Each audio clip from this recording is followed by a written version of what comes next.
बुरा मत मानना। मेरे पागलो, अपनी जिंदगी में एक बात तुम नोट कर लो, बहुत आगे बढ़ना है तुम्हें। जिंदगी में स्ट्रेस से मुक्त होना है, तनाव से मुक्त होना है, डिप्रेशन से दूर होना है। जितने भी लोग यहाँ बैठे हैं, ज्यादातर लोग डिप्रेशन से बहुत परेशान रहते हैं। आज की कथा तुम्हारे लिए बहुत काम की है मेरे पागलो।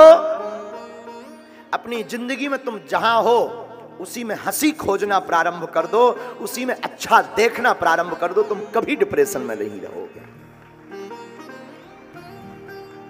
शायद ये बात तुम्हारे समझ में न आए तो आज की कथा सुन लीजिए।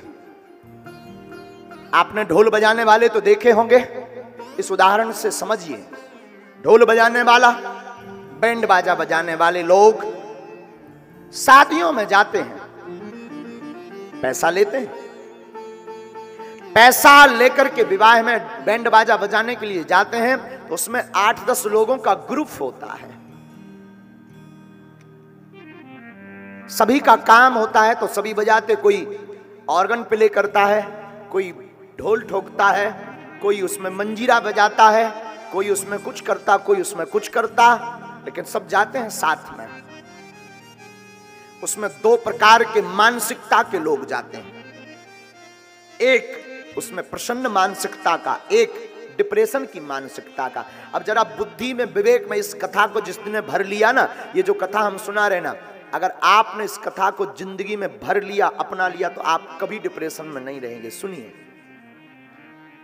2 मानसिकता के लोग बैंड बजाने वाले जाते हैं। एक मानसिकता, पैसा ले रहा, लेकिन उसकी मानसिकता है कि कितनी जल्दी मैं दरवाजे पर पहुंच जाऊं, कितनी जल्दी ये प्रोग्राम खत्म हो जाए, कितनी जल्दी दूल्हा का तिलक हो जाए, मैं जल्दी से वापस लौट के सो जाऊं। टाइम बराबर लगना है, पर वो जल्दी सोच रहा। और शायद कोई नाचने वाला आ जाए तो दिमाग खराब हो जाता, उसका चिड़चिड़ा पड़ता कि लो 10 मिनट पहले फ्री हो जाना था, अभी ये और ठुमका लगाएगा पीकर। एक ये मानसिकता का व्यक्ति जो डिप्रेशन में रहता है। लेकिन दूसरी मानसिकता का व्यक्ति भी इसी बैंड बाजा बजाने वालों में है, जो सोचता है आज बहुत देर हो गई, कोई नचने वाला नहीं मिला, कोई नागिन बनने वाला नहीं मिला जो नागिन बने, और शायद कोई नाचने वाला आ जाए तो वो और बढ़िया झूम झूम के टूने निकालता है कि ले मैं तेरा पूरा डांस निकाल करके रहूंगा।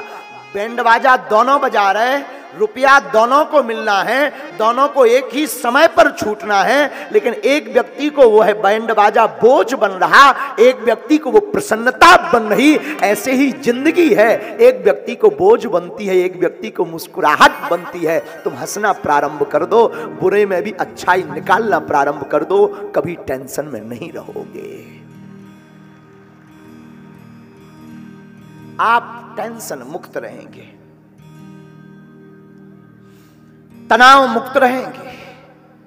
और तनाव होने का कारण है, बात को लेकर बैठ जाते हो तुम, ऐसा क्यों किया, मेरा अपमान क्यों किया, मेरा साथ किसी ने क्यों नहीं दिया, मुझे धोखा क्यों दिया। मेरे पागल, ये दुनिया किसी की नहीं है, भगवान राम की भी नहीं हुई, तुम्हारी कब होगी। तुम सोचते महाराज मेरे भाग्य में ही ऐसा घर मिला था, ऐसा भाई क्यों मिल गया, ऐसा पति क्यों मिल गया, ऐसी पत्नी क्यों मिल गई। उस पर मत सोचो मेरे पागल। जो राम जी ने लिखा, जो तुम्हारे भाग्य में था वो मिला, बस तू मुस्कुराना शुरू कर दे। मुस्कुराहट में वो ताकत है कि जिंदगी से मैं बड़े से बड़ा संकट भी तेरे दरवाजे से लौट कर भाग जाएगा। हनुमान कथा कहने का सिर्फ यही कारण है, एक कारण।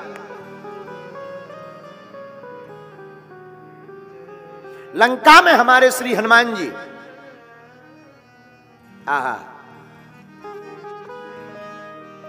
लंका में राक्षसों का वध करने के लिए हमारे हनुमान जी जाते हैं, लेकिन हंसी का बहाना ढूंढते हैं हमारे हनुमान जी।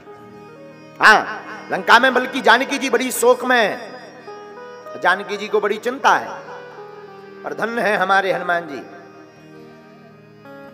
हमारे हनुमान जी वहां भी हंसी का बहाना ढूंढ लेते हैं। हमारे हनुमान जी लंका में जाते हैं और जाकर के वृक्ष के ऊपर बैठते हैं। वृक्ष के ऊपर बैठते हैं, कछु मारस कछु मर्दस कछु मिलयस धरधूर। जब राक्षस मारने के लिए आते हैं तो हनुमान जी कुछ को तो मारते हैं, कुछ को रगड़ते हैं, कुछ को अपने हाथों में रगड़ते हैं, फिर बड़ा जोर जोर से हंसते हैं हनुमान जी।